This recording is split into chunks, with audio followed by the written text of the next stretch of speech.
and in many ways the sort of black underside of the Brotherhood of Eternal Love, a man who almost single-handedly put together the largest shipment for U.S. distribution of acid in history, and who, as we saw briefly at the end of the last part of the broadcast, it was also affiliated with more fascists than you could shake a stick at if you had a real big stick. And we're going to discuss a little further Ron Stark's strange bedfellows. Indeed, and again, remember, this is the largest supplier of underground LSD in the United States. Now, resuming here with our discussion of Ronald Hadley Stark, the manufacturer for the Brotherhood of Eternal Love, bankrolled by William Allen Hitchcock, closely affiliated with Timothy Leary. And for our further information on the career of Ronald Hadley Stark, we're going to deal with an essay, we're going to read, actually, almost in its entirety, an essay called The Strange Career of Ronald Hadley Stark. This is authored by Jonathan Marshall, currently the editorial page editor of the Oakland Tribune and one of the principal researchers in this field. And again, his essay is called The Strange Career of Ronald Hadley Stark. Name, Ronald Hadley Stark. Occupation, drug chemist and smuggler. Sidelines, intelligence agent, terrorist. Characteristics, 5 foot 6 inches, 180 pounds, chestnut eyes, born April 30th in USA. Fluent in 9 languages, including Chinese and Arabic. Exceptional competence with explosives. FBI number 812020E. And then the rest of the notations I don't understand. I believe that's his social security number. I'm not going to bother with that. Marshall continues, who was this man? To this day, no one but Stark himself knows for sure. A convicted smuggler, an associate of the highest-ranking Italian terrorists, both left and right, suspected of involvement with the CIA and Italian intelligence. Stark remains an extraordinary international enigma, despite years of investigation by authorities on both sides of the Atlantic. The following account of his life pulls together most of what is publicly known about his career. But first, a word of warning. Stark claims that, quote, 95% of what is written about me is absolutely false, unquote.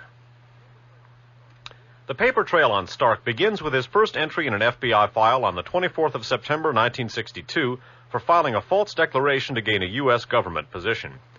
Characteristically, however, the facts of the case, and even whether Stark served time in prison, have been lost, despite later efforts by the DEA to track them down.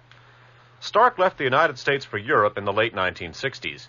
He helped set up the British and French ends of the Brotherhood of Eternal Love, a pro-drug propaganda and smuggling organization founded by Timothy Leary, which had strong links to the Weathermen.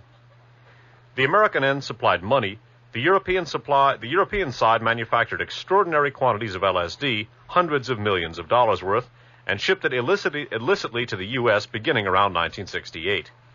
In 1969, Stark recruited into his LSD operation one Richard Kemp, a British chemist and, quote, political extremist intent on causing revolution by widespread distribution of LSD to the youth of Britain. Even then, some associates suspected Stark of working for the CIA. Continuing with Marshall's essay. In November 1971, he opened a research chemistry lab in Belgium, a front for illicit drug manufacturing. His equipment, which cost $300,000, was paid for out of a Swiss account. The lab was closed in October 1974. In 1972 and 1973, he invested $100,000 in 2 drug factories in California. The umbrella for his operation was a Liechtenstein company called 4 Star Establishment, which also owned a ranch in California used by Timothy Leary as a residence.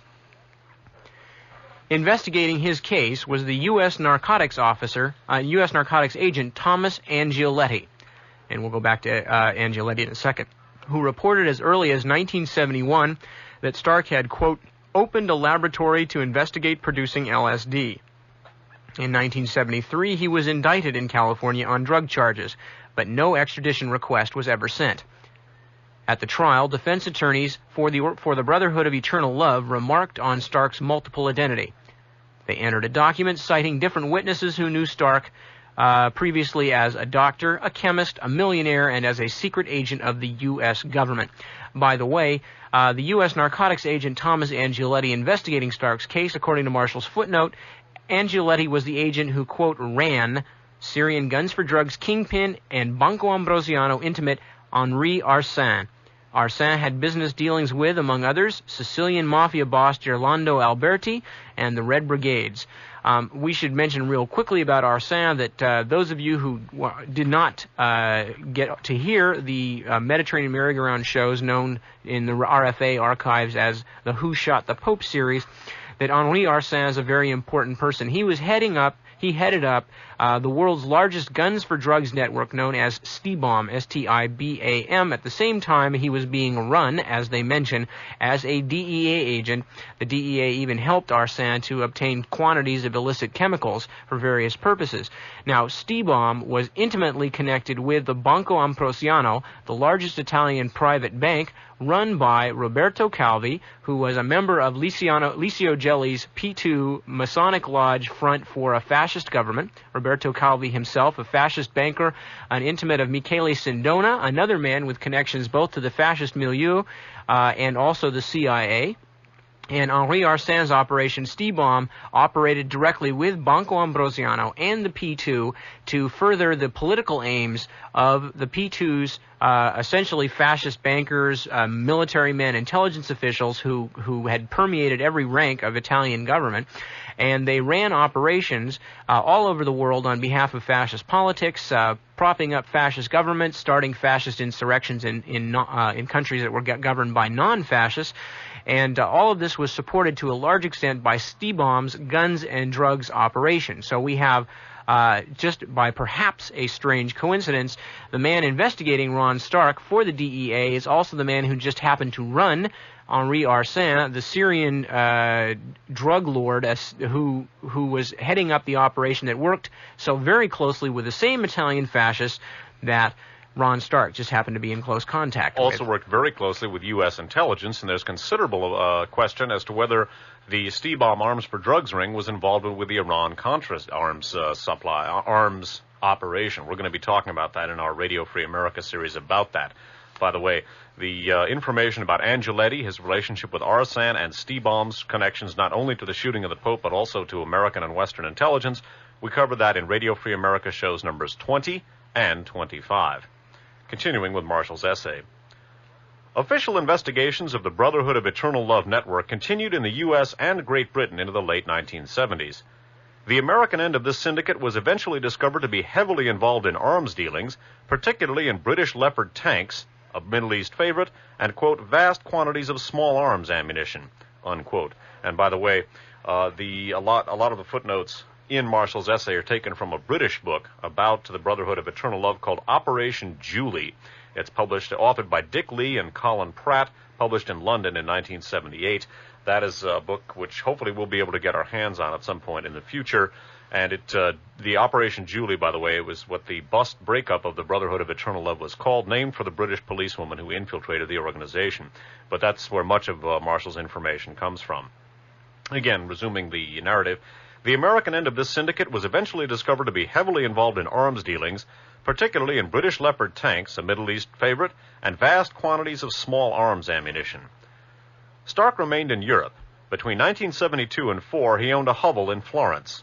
He made the acquaintance in that period of Roberto Fiorenzi, an engineer known as Booby, later jailed on charges of aiding the Fiumicino-Rome airport massacre, which left 32 dead in a Palestinian attack on an Israeli plane. By 1974, Stark was in Milan frequenting ultra-left terrorist circles. Stark was arrested on the 15th of February 1975 in the Grand Hotel Baglioni in Bologna in possession of 4,600 kilos of cannabis, morphine, and cocaine. Police also discovered in a Rome safe deposit box rented by Stark documents on the manufacturing process for LSD. Among the other documents found at the time of his arrest were proofs of his ties to several extraordinary people. The ex-president of Ente Mineriano Siciliano, Graziano Verzato, V-E-R-Z-O-T-T-O, the former Sicilian Christian Democratic leader Salvatore Lima, L-I-M-A, the Black Prince Aliati di Montereale, and that's M-O-N-T-E-R-E-A-L-E, and the ex-head of the Italian intelligence agency SID, Vito Michelli. Now, on those three individuals, namely Graziani Verzato, Salvatore Lima, actually four individuals, Aliati di Montereale, and Vito Michelli, Marshall footnotes as follows. On Verzato, full name Graziano Ferzato. Ferzato, a Venetian, got his start as right-hand man to Italian oil magnate Enrico Mattei, M-A-T-T-E-I, whose controversial death, the subject of a film by Francesco Rossi, has been linked variously to Sicilian heroin kingpin Tommaso Buscetta, the CIA, and others in Ente Nazionale Idrocarburi. Ferzato went on to become regional secretary of the Christian Democratic Party with a power base in Syracuse. Then, after Mattei's death, he became a senator and head of EMS. Ferzato appointed the powerful mafioso Giuseppe Di Cristina, a close ally of Buscetta, treasurer of SOCHI MISI, SO-CHI-MI-SI, a branch of EMS, and was godfather to Di Cristina's son. Di Cristina was forced to resign by the Anti-Mafia Commission. His link to Ferzato was first discovered by the journalist Mauro De Mauro, M-A-U-R-O-D-E-M-A-U-R-O, who was kidnapped in 1970, allegedly while on the track of Mattei's killers. In February of 1975, Ferzato's receipt of kickbacks from banks controlled by Michele Sindona became public, and he was forced to resign from the EMS. Indicted for fraud soon thereafter, he fled to Beirut. He has been the target of assassination attempts, apparently by Di Cristina's gang, which feared he would testify about Di Cristina's siphoning off of EMS deposits with Sindona. And then he cites a couple of sources, including Luigi D'Afonso, St. Peter's banker, which we dealt with at great length in Radio Free America's 17 through 21. And of Salvatore Lima, the Italian Christian Democratic leader, Marshall writes as follows. Lima began his public career as organizer of sports and games for the DC, that's the Christian Democratic Party, in Palermo. He became mayor of the Sicilian capital in 1958. During his first 4 years in office, 80% of all building contracts went to frontmen for mafia leader Angelo La Barbera, B-A-R-B-E-R-A, later killed by Buscetta, who ensured Lima's election and handled his security. In 1967, he became deputy secretary of the D.C. for Sicily. And of the Black Prince, so-called, Alliata de Montereali, Marshall writes, born in Rio de Janeiro in 1921, the Sicilian Mason Giovanni Francesco Alliata de Montereali was a monarchist, dropped from the army in 1946 for refusing to swear loyalty to the Republic. One of his allies during these days of monarchist agitation was the American Admiral Ellery Stone, head of the Allied Control Commission in Italy, who hailed from IT&T. It was Stone who directed James Angleton, then of OSS, to rescue fascist Decima Mas leader Prince Valerio Borghese from a death sentence ordered by the partisans. That's Decima Mas was a fascist organization in immediate post-World War II Italy, headed up by Prince Borghese, who we dealt with at great length in our five-part series about Italian and Vatican politics. In 1970, Borghese would attempt to overthrow Italian democracy, allegedly with U.S. support. And by the way, interrupting again, that support was more than alleged. The Pike Committee investigating CIA misdeeds disclosed that Michele Sindona, the aforementioned P2 banker, was the conduit for CIA funds channeled to the so-called strategy of tension terrorist attacks, including the aforementioned Fiumicino Airport massacre, and that was aided by a man named Roberto Fiorenzi, another of Stark's intimates in Italy. Continuing with a footnote. Another ally was Edgardo Sogno, S-O-G-N-O, whose Pace a Libertà was CIA-funded, who, like Alliata, would later be linked to the Rose de Venti coup plots against the Italian government. In 1974, an arrest warrant was issued against Alliata for political conspiracy. Note the role of fiat money in these plots, a link to Libya. Interrupting once again, the Rose de Venti coup group, involving, among others, Vito Miceli and Michele Sindona, was assisted not only by Borghese, but also was receiving arms from Otto Skorzeny. We talked about that in RFA number 19. Continuing, Alliata was elected to Parliament in 1948 after helping to mastermind the massacre of leftist peasants by mafia-backed Sicilian bandit Salvatore Giuliano. He stayed in Parliament until 1960. In later years, he was a member of the PSDI. In the late 1960s, he frequented Malta and Libya. He was tied through Antonio De Angelis to the Pro Deo movement of Andrew Felix Morlian, M-O-R-L-I-O-N, widely regarded as having CIA and CFAR ties. CFAR was an Italian intelligence service.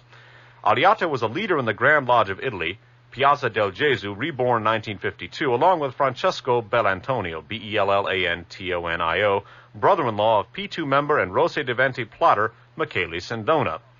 With help from Frank Gigliotti, Gigliotti, XOSS, Generoso Pope, and other CIA-connected U.S. Masons, Aliazza reunified his Black Lodge with the Grand Orient of Italy, Palazzo Giustiniani, and then the sources, all of them Italian, are cited by Marshall. It's worth noting, too, that the connections here of de Montereali to Andre Felix Morlian are interesting. Again, this is a network of associations. We looked at Morlian as being a probable key contributor to the so-called Bulgarian thesis through the information he apparently provided to Italian and P2 Secret Service officials concerning the apartment of Mr. Antonovich, the alleged Bulgarian participant in the plot against the Pope. And finally, of the last of the Stark associates footnoted by Marshall, the aforementioned Vito Miceli, Marshall writes as follows. Miceli had particularly close ties with the Arab world through his interests in securing Italy's oil supplies. Miceli had particularly close ties with the Arab world. Through his interest in securing Italy's oil supplies, he developed contacts with Saudi sheiks, Yasser Arafat, and above all, Muammar Gaddafi, whose life he saved. Miceli was also close to the American embassy, which passed him $800,000 in February of 1972. He used the money to finance a huge right-wing propaganda campaign, apparently spearheaded by the neo-fascist journalist Giorgio Torchia, Torchia. That was hardly a new tack for Miceli, a member of the P2 Lodge. He aided the famous Prince Borghese coup plot of December 8, 1970. He was also, beginning in 1972, an organizer of the Rose de Venti conspiracy, along with Michele Sindona, his longtime friend. So the thing that's intriguing here is that we find Ronald Hadley Stark up to his eyeballs with the very milieu that we examined in our Mediterranean merry-go-round series. Thomas Angeletti, Borghese, Vito Miceli et al. And the reason that we're reading the footnotes here and the detail that Marshall provides about these associates, we don't want to damn anybody by association, but on the other hand, when someone spends all of their time associating with Italian fascists, U.S. intelligence officers, coup plotters, and so forth, it's difficult to avoid the conclusion that he was of like mind. All right, continuing with the description not only of who the people that Stark associated with, but the kinds of things that they were involved in. Through Verzotto, Stark apparently also knew Bernardino Andreola, ex-commando in Decima Mas, Prince Borghese's die-hard fascist squad formed near the end of World War II, who tried to infiltrate Giangiacomo Feltrinelli's nascent left terrorist group in 1968 to 1969. These figures have in common roots in a Sicilian, mafia, fascist, P2, Masonic, and Libyan milieu. Note that Gaddafi was a strong financial backer of fascist causes in the early 1970s, and also of Sicilian separatist movements such as those advanced by banker Michele Sindona and Michele Papa, later of Billy Carter fame. Arrested with Stark were the engineer Fiorenzi and one Franco Buda, who, fearing he would be implicated in something too big, informed the instructing judge of Stark's and Fiorenzi's ties to the perpetrators of the notorious Fiumicino Airport massacre. Buda said that Fiorenzi had safe-housed at his villa in Siracusa one of the organizers of the plot, at the request of a Sicilian who held a high post in the armed forces, raising suspicions that General Vito Miceli himself had been responsible. Fiorenzi's name has also come up in connection with the neo-fascist Italicus train bombing. In his own interrogation, meanwhile, Stark claimed to be Khoury Ali, a Palestinian. He carried a perfect Lebanese passport. Only later did he reveal his true identity. He also went by the alias Terrence William Abbott. Stark said he was part of a powerful international terrorist organization called Group 14, with its headquarters in Lebanon. In prison in Pisa on drug charges, Stark befriended two top leaders of the Red Brigades, Renato Curzio and Roberto Franceschini, who had worked for Radio Prague. He seems to have been housed near them shortly after several functionaries from the anti-terrorist agency Digos, D-I-G-O-S, visited him in prison. The Red Brigade's leaders took Stark into their confidence, while Stark in turn was informing to Italian authorities.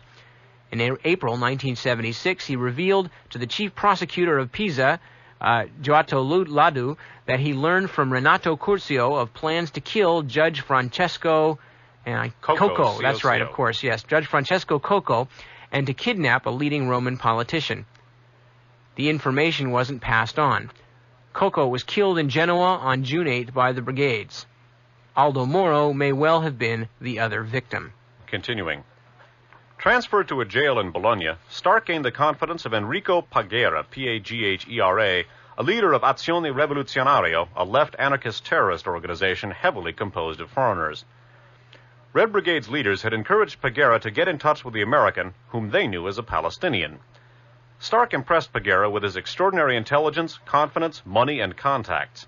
Among those contacts were Libyan embassy representatives in London and Rome, some of whom would visit his cell in Bologna. One of them brought Stark a new passport. "You don't imagine I'll be here for long, do you?" Stark told Paghera.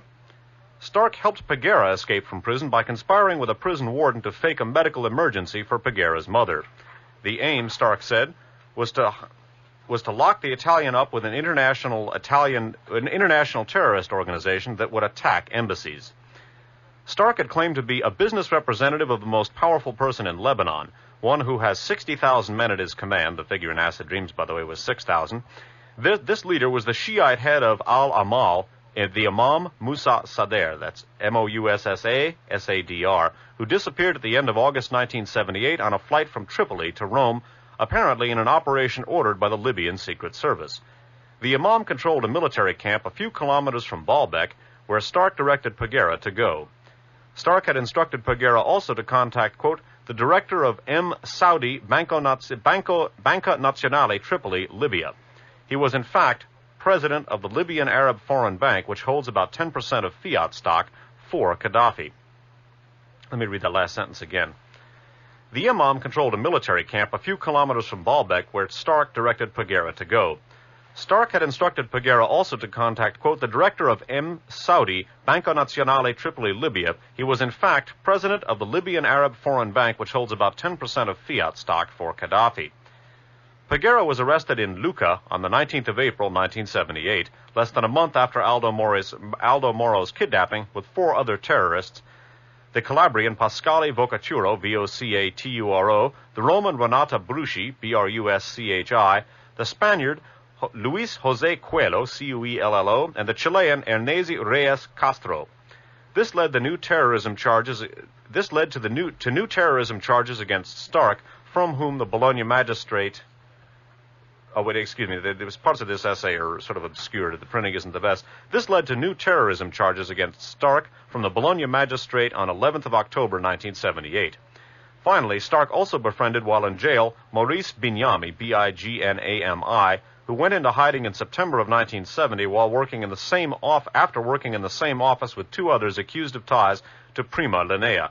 Bignami has all sorts of terrorist connections, including to Tony Negi, N-E-G-I, and his Autonomia Organizzata. Thus, Stark, in a sense, united all 3 terrorist groups, BR, AR, and AO. Prima Linea, by the way, is another left-wing terrorist group in Italy. He united the aforementioned AO, that's Autonomia Organizzata, with the Red Brigades and Prima Linea. Continuing.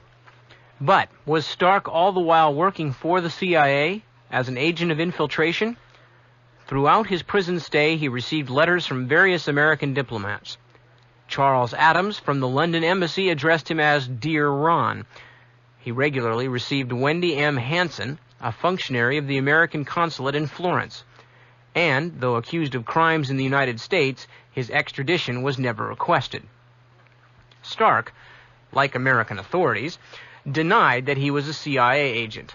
But he did tell the interrogating judge, "But do you, Your Honor, know what trouble will befall a CIA agent who admits it?" On June 26, 1978, the magistracy charged the head of Digos, D-I-G-O-S, in Bologna, Graziano Gori, to clarify Stark's ties to the U.S., Arabs, and other mysteries. But on July 4th, Gori died in an auto accident. Though originally condemned to 14 years in jail, a sentence later reduced to 8.5 years, Stark was set free on April 11, 1979, by the instructing judge in Bologna, Giorgio Floridia. The judge based his decision on, quote, an impressive series of scrupulously enumerated proofs, unquote, that Stark was in fact a CIA agent. Besides the facts cited above, Stark reportedly also received money from Fort Lee, where the CIA allegedly operated, and possessed a British passport that was neither lost, stolen, nor counterfeit. Florida concluded that, quote, Stark, assigned from 1960 on to the American Secret Services, insinuated himself into the drug scene in the Middle East in order to infiltrate armed organizations, unquote, that were in contact with the, quote, European Terrorist Central. He fled on April 27th. The Bologna police speculated that he was clandestinely expatriated via a NATO airport in Pisa or Vicenza. And skipping down in Marshall's essay, Stark's name surfaced again in 1982 in connection with a giant drug ring in which 65 Italians and foreigners were implicated. The ringleader was Dick Van Dyck, 38, of Holland, who organized the traffic of hashish, cocaine, and heroin between Europe and North Africa. One of his lieutenants was Guido Garelli, Garelli, 38, the go-between for the Italian and Dutch gangs. He seems to have been a colonel in the security services of the former Spanish Sahara. According to the authorities, Garelli, now jailed, knows secrets about some of the most explosive events in Europe and the secrets of many police and intelligence organizations. The Italian press has linked him and his partner, Franco Buda, we talked about him above, a trafficker in stolen cars arrested in Spain, to Ronald Stark. Among the others implicated was the Prosecutor General of King Hassan of Morocco, Ben Jalouni. Garelli concealed at his house in Algeciras the fascist terrorist Salvatore Francia, a leader of the Ordine Nuovo and a follower of Prince Borghese. Angelo Angeli, Angeli, a leader of Squadre il Azioni Mussolini, who acquired 250 kilos of hashish, and other wanted rightists. So again, reading that last sentence again as it's sort of complicated. Among the others implicated was the Prosecutor General of King Hassan of Morocco, Ben Jalouni. Garelli concealed at his house in Algeciras the fascist terrorist Salvatore Francia, a leader of the Ordine Nuovo and a follower of Prince Borghese, Angelo Angeli, a leader of Squadre il Azioni Mussolini, who acquired 250 kilos of hashish, and other wanted rightists. Stark ended up in a Dutch jail on charges of drug trafficking and illegally using a radio transmitter. Then he was quietly expelled to the United States, where he was granted bail in San Francisco prior to standing trial on the drug charges stemming from the 1973 Brotherhood of Eternal Love case. But Stark never did stand trial. The Justice Department, claiming that too many years had passed to prosecute the case, dropped charges in December of 1982, or maybe perhaps it's 83, it's cut off here. The whole matter was handled so discreetly that the press never caught wind of his return. So, again, the importance of this man is that he was not only the manufacturer for the Brotherhood of Eternal Love, with all of their interesting connections to Tim Leary and William Allen Hitchcock. This fellow was the largest single supplier of underground LSD in history. And as I think one would say, certainly was an interesting fellow, and the chances of his not being a U.S. intelligence agent, I think, are absolutely remote. And again, note how far we've come from the notion of peace and love and some of the ideals expressed by the psychedelic counterculture. We find now that the trail winds up not only with arms trafficking, which the American end of the Brotherhood of Eternal Love was heavily involved in, but with the very same milieu which we looked at in our Mediterranean merry-go-round. And echoing the statement I made earlier in the broadcast, if that's your idea of peace and love, I'd hate to see your idea of war and hate. Speaking of the scions of the LSD experience, one of the most important we discussed earlier in the broadcast was Timothy Leary. At the same time that Ron Stark was moving his laboratories around Europe and hobnobbing with the fat cats of the European fascist and intelligence milieu, Timothy Leary had gone to Algiers in Africa to hang out with Eldridge Cleaver, and among other things proposed to Eldridge Cleaver the idea of putting on a series of radio broadcasts entitled none other than Radio Free America, interestingly enough. But at that time, the Cleaver had begun to split with the rest of the Black Panther Party, and for whatever reasons, he saw Timothy Leary as a negative influence. Of course, Cleaver himself later went through some rather interesting changes. And basically held Leary under house arrest for a while, and Leary was finally able to ante up enough money with some help from the Brotherhood of Eternal Love that Cleaver's Algierist Black Panthers would allow him to leave. So that's where we find Timothy Leary when we return to Acid Dreams by Martin Lee and Bruce Schlane. As they scrambled to get out of Algiers in early 1971, Tim and Rosemary Leary were aware of the gravity of their predicament. They had no legitimate travel papers, and additional advance money for Leary's book on his prison escape, titled Diaries of a Hope Fiend, was not forthcoming. Whoever could help them at this point became an instant ally. A British woman employed as a stringer for Newsweek introduced the Learys to a well-educated Algerian bureaucrat named Ali, who made no bones about his association with the CIA. Ali promised to arrange exit visas for them. Rosemary wondered if they could trust such a man. Quote, "He's liberal CIA," Tim assured her, "and that's the best mafia you can deal with in the 20th century," unquote. The fugitive couple fled to Switzerland, hoping to obtain political asylum. Leary spent the first 6 weeks in jail while Swiss officials reviewed his case. Life behind bars was relatively pleasant, thanks to a mysterious benefactor named Michel Gustave Auchard, spelled H-A-U-C-H-A-R-D, who provided Leary with fine wine and assorted delicacies during his incarceration. Described by Leary as a tall, silver-haired gun runner, Auchard had strong enough lines into the Swiss council to secure Leary's release from prison. He also had the funds to bankroll Leary in the high style to which he had become accustomed. Leary nicknamed him Goldfinger, and accepted an invitation to stay in Lausanne at his luxury penthouse with an exquisite view of the lake.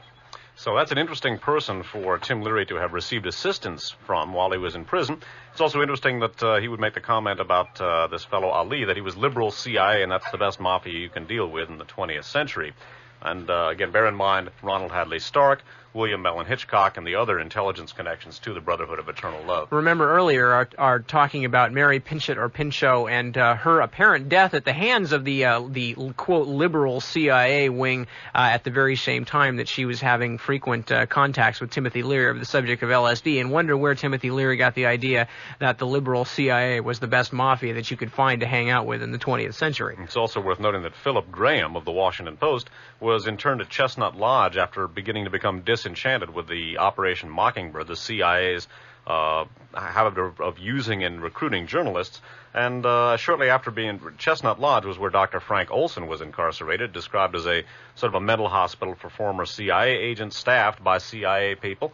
And just after coming out of Chestnut Lodge, Philip Graham blew his brains out. And the lawyer for his estate was Edward Bennett Williams, who represented Richard Helms, who oversaw MKUltra. And it's an interesting series of associations worth noting here. Just as we see Ronald Hadley Stark intersecting so heavily with the Mediterranean merry-go-round, we see that Timothy Leary intersects rather heavily with some of the old-line Anglo-Saxon Protestants hooked up with the core, one could say, of the CIA, because now the CIA is a somewhat different organization than it was at the very beginning.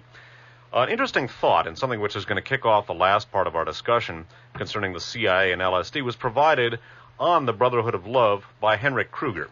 This, of course, comes from The Great Heroin Coup by Henrik Kruger, subtitled Drugs, Intelligence, and International Fascism, published in softcover by the South End Press of Boston, copyright 1988, and incidentally edited by Jonathan Marshall. Of the Brotherhood of Eternal Love, there's an interesting footnote in The Great Heroin Coup by Kruger. Somewhere among Robert Vesco's memorabilia floats the strange affair of the Brotherhood of Love. Through it, thousands of potential activists were stoned for years on LSD, and enormous profits from the sale of tablets were reinvested through the Investors Overseas Service-Controlled Fiduciary Trust Company. And the thing that's going to key at the last part of our discussion is that interesting comment by Kruger that through the Brotherhood of Eternal Love, which, as we've seen, is heavily involved with the intelligence community, where the intelligence community leaves off and it begins is, at least to a certain extent, sort of an academic distinction. And the question being here, if indeed the Brotherhood of Eternal Love was basically, at least in its later stages, an intelligence operation, and its massive intersection with the intelligence community, its involvement in the arms trade, suggests that, what motivation would there be for such an activity on the part of CIA? Bear in mind the other critical ways in which the intelligence services generated the flow of LSD into American society. One of the things that we've talked about before is the fact that during the end of the 1960s and especially in the early 1970s, massive infiltration was going on throughout the quote protest movement in all its aspects, from the most hardcore to the Weather Underground down to the relatively innocuous civil libertarian groups, the anti-war groups, and things of that nature. Now, one of the largest and most raging debates within these groups about their internal politics was the effect of drugs, especially LSD, on the will to political change. And there was a strong feeling among the more politically serious, as they consider themselves among these groups, that LSD was in fact a deterrent to political activity. So it was certainly something that, with the massive infiltration going on, was right in front of the agency all the time in the late 1960s and early 1970s. Reading some more from Acid Dreams, from a chapter appropriately titled "What a Field Day for the Heat," from the old Buffalo Springfield song, talking again about what we have just been discussing, which is the role of LSD in terms of its effect on the political culture of the country. The use of LSD among young people in the U.S. reached a peak in the late 1960s, shortly after the CIA initiated a series of covert operations designed to disrupt, discredit, and neutralize the New Left. Was this merely a historical coincidence, or did the agency actually take steps to promote the illicit acid trade? Not surprisingly, CIA spokesmen dismissed such a notion out of hand. Quote, "We do not target American citizens," former CIA Director Richard Helms told the American Society of Newspaper Editors in 1971. Quote, "The nation must to a degree take it on faith that we who lead the CIA are honorable men devoted to the nation's service." Unquote. I won't touch that one with a 10-foot stick.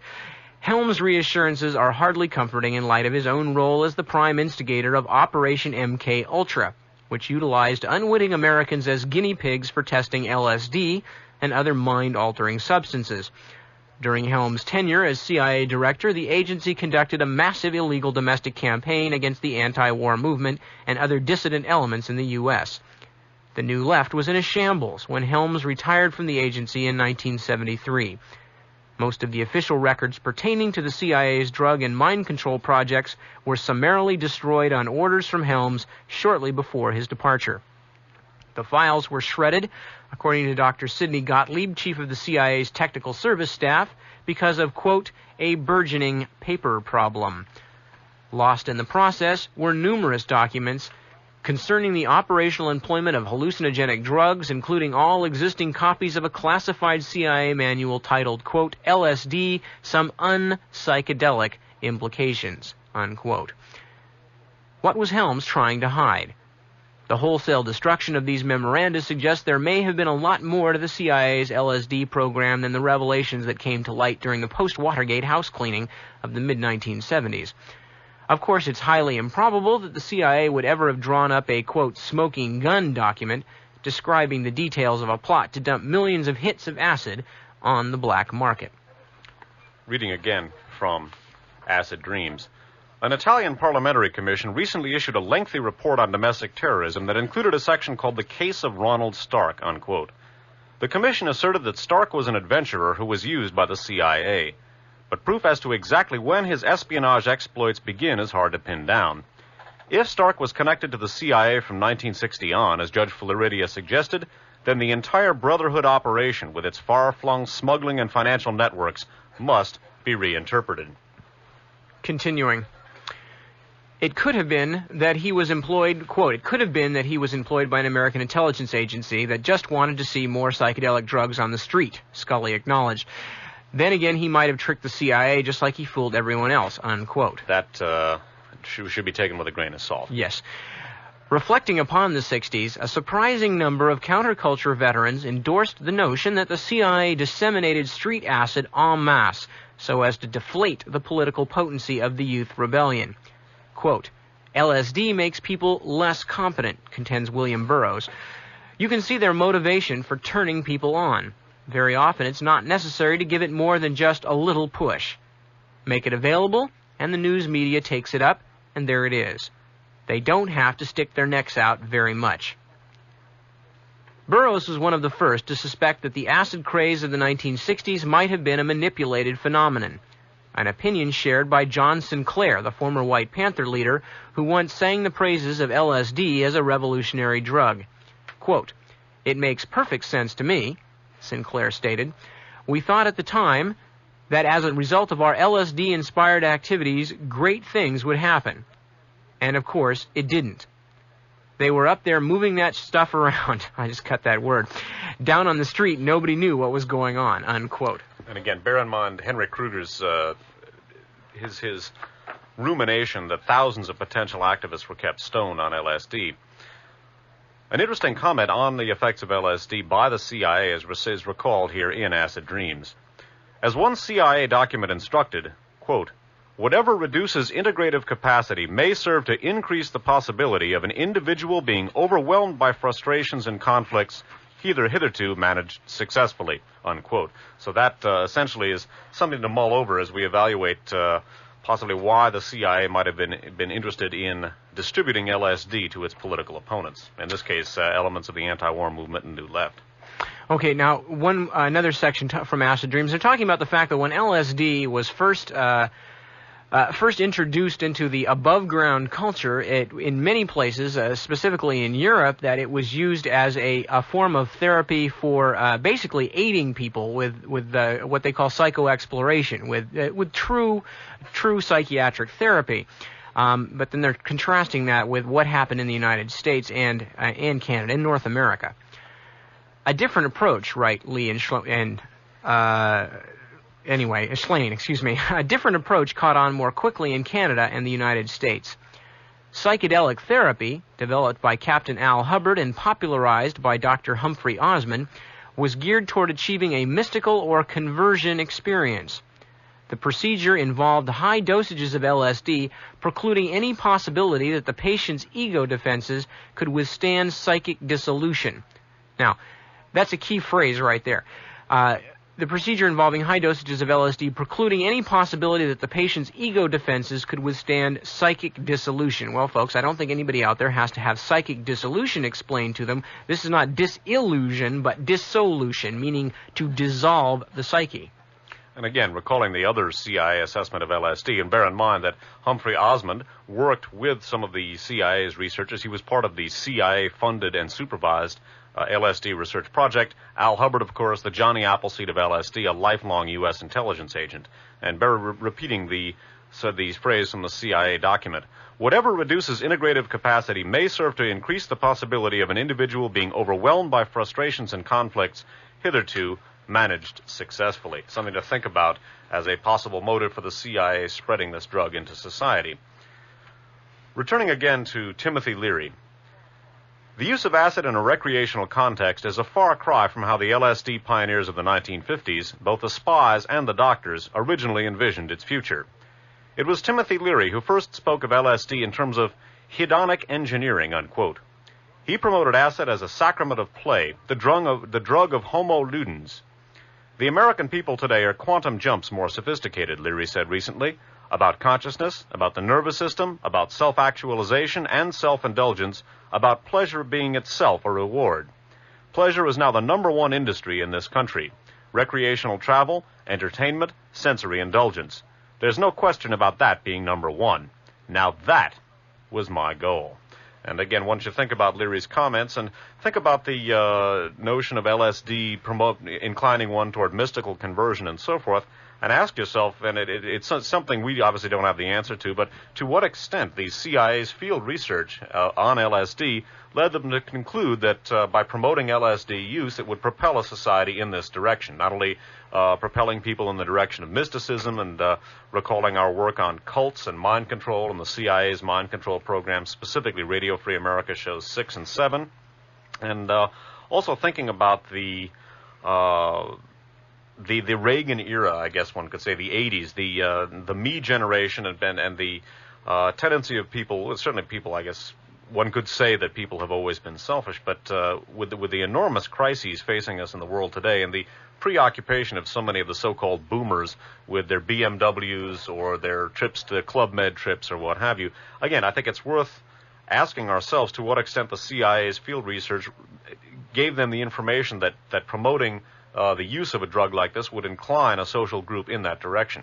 One who has studied history, even one who hasn't studied history, is quite familiar with the idea that during the height of the sort of savage plutocracy of the Roman Empire, that the populace was kept entertained by, in the famous phrase, bread and circuses. So possibly what we're seeing here is the creative use of a rye bread fungus to help people to make their own mental circuses. Before we finish up, Nip, let me change the cassette so that people can get this. For those people who eventually hear a rebroadcast or hear this on tape, this will be the last information on this side. We will conclude the broadcast on the next cassette side. And we don't have much